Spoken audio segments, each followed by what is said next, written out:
हम लोग ये चाहेंगे कि लोगों में जागरूकता आए और इस संबंध में अगर कोई भी ऐसा मिलता है कि वो एक्स्ट्रा प्राइसिंग ले रहा है मोर देन एमआरपी जो है वो विधिक माप विज्ञान अधिनियम की धाराओं का उल्लंघन है, स्पष्ट उल्लंघन है और इसमें कार्रवाई की जा सकती है, जुर्माने का प्रावधान है। और अगर लोग इसमें और जागरूक होंगे और हमें इसकी सूचनाएं मिलेंगी तो कहीं ना कहीं आगे चलकर ये जो समस्या है इसका समाधान हम लोग। जैसा फर्रुखाबाद में मीठी मीठी ठगी, बाडीलाल आइसक्रीम पर ओवर रेटिंग का खुलासा। इस खबर की शुरुआत करें इससे पहले हम आपको बताना चाहते हैं कि जनपद में किसी भी दुकान पर हो रही ओवर रेटिंग का कहीं ना कहीं जिम्मेदार ग्राहक भी होता है। अगर ग्राहक ही जिम्मेदार हो जाए और समय रहते किसी भी दुकान पर हो रही ओवर रेटिंग की जिम्मेदारों को शिकायत करे तो ओवर रेटिंग से बचा जा सके। याद रखें, एमआरपी से ज़्यादा लेना कानूनन जुर्म है और जागरूक ग्राहक ही इसका सबसे बड़ा इलाज है। आपको बता दें, बाडीलाल आइसक्रीम पर ओवर रेटिंग बाट विभाग की छापेमारी हुई है। फर्रुखाबाद में गर्मी के साथ साथ बर्फीले घोटालों की भी आहट सुनाई देने लगी है। थाना कादरी गेट क्षेत्र में मिशन अस्पताल के पास लगने वाले बाडीलाल आइसक्रीम के ठेलों पर जब बाट माप विभाग की टीम पहुंची तो सामने आया एक चौंकाने वाला काला सच। विभाग की वरिष्ठ निरीक्षक मीनू तिवारी ने कई दिनों से मिल रही शिकायतों की जांच की और पाया कि बाडीलाल ब्रांड की आइसक्रीम बेचने वाले हाकर एमआरपी को स्क्रैच कर तय कीमत से ज़्यादा पैसा वसूल रहे हैं, यानी 20 रुपए की चीज़ 30 से 35 रुपए में बेची जा रही है, वो भी ग्राहकों को बिना बताए।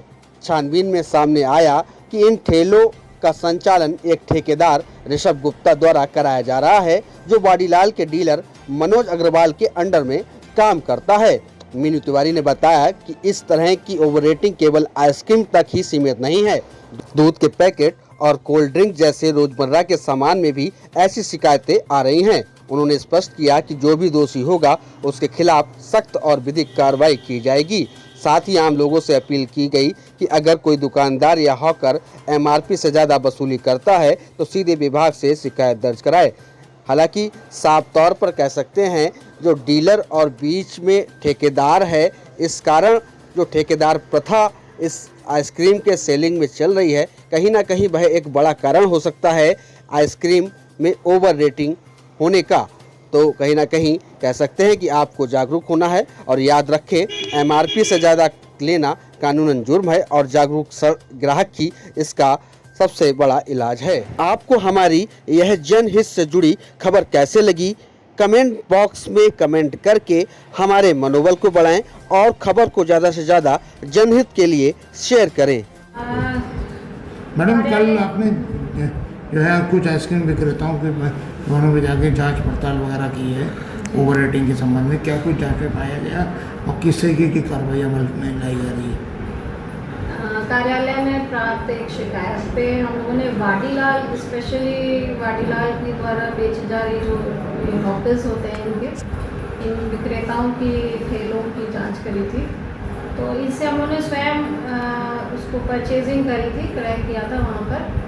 तो उसमें जो शिकायत थी वो सही पाई गई कि ये लोग क्या कर रहे हैं कि उसके एमआरपी को स्मच कर दे रहे हैं, मतलब उसको हटा के और एमआरपी से अधिक पैसे ले जा रहे हैं। एमआरपी की जो जानकारी मिल सकती है वो यूएसपी यानी यूनिट सेल प्राइस जो है वो उसमें लिखा हुआ है, उससे हम लोग उसका एमआरपी कैलकुलेट कर सकते हैं और तब देखा जा रहा है कि वो एमआरपी से अधिक उसमें पैसे ले रहे हैं। और शिकायत ये मिली थी और शिकायत सही भी पाई गई, तो इसमें कुछ लिखा पड़ी हुई है। कौन लोग हैं इसमें?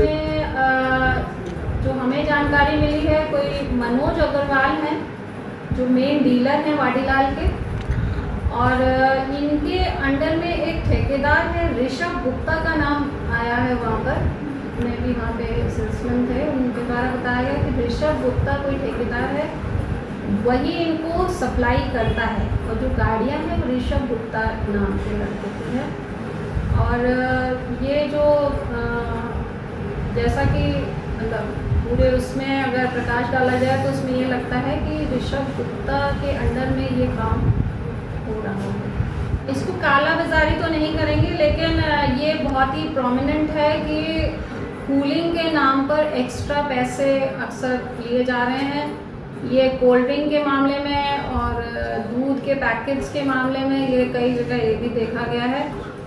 तो हम लोग ये चाहेंगे कि लोगों में जागरूकता आए और इस संबंध में अगर कोई भी ऐसा मिलता है कि वो एक्स्ट्रा प्राइसिंग ले रहा है मोर देन MRP जो है, वो विधिक माप विज्ञान अधिनियम की धाराओं का उल्लंघन है, स्पष्ट उल्लंघन है और इसमें कार्रवाई की जा सकती है, जुर्माने का प्रावधान है।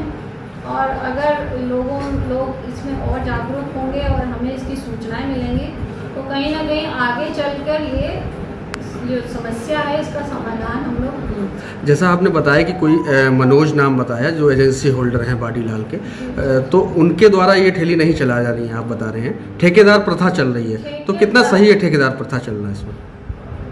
ये तो एक कॉमन सेंस है कि अगर बीच में चेन बन रही है, चेन बढ़ रही है, कड़ी बढ़ रही है तो उसका सीधा असर ग्राहकों पर पड़ रहा है। ग्राहकों पर असर पड़ता ही है। अगर इसमें इसके आपके चैनल के माध्यम से ये मतलब एक अपनी एडवाइस मैं देना चाहूँगी कि जो मेन डीलर है वो डायरेक्टली अगर अपने अंडर हॉकर्स रखता है तो एक कहीं ना कहीं एक चेन कम होती है और उसमें प्राइसिंग का भी फर्क है। अगर कस्टमर को ऐसा कहीं ओवर प्राइसिंग मिलती है किसी भी प्रोडक्ट में तो यहाँ कार्यालय में शिकायत कर सकता है। जी बिल्कुल। मैडम जांच में जो दूसरी पाए गए हैं, स्क्रैचिंग पाई गई है, उनके खिलाफ कोई कार्रवाई? इनकी लिखापढ़ी हो गई है और जो कार्यालय जो हमारे अधिनियम के जो धाराओं का उल्लंघन है उसके अंतर्गत कार्रवाई इसके बाद भी करते हैं तो फिर कोर्ट न्यायालय तक जाने। Thank you.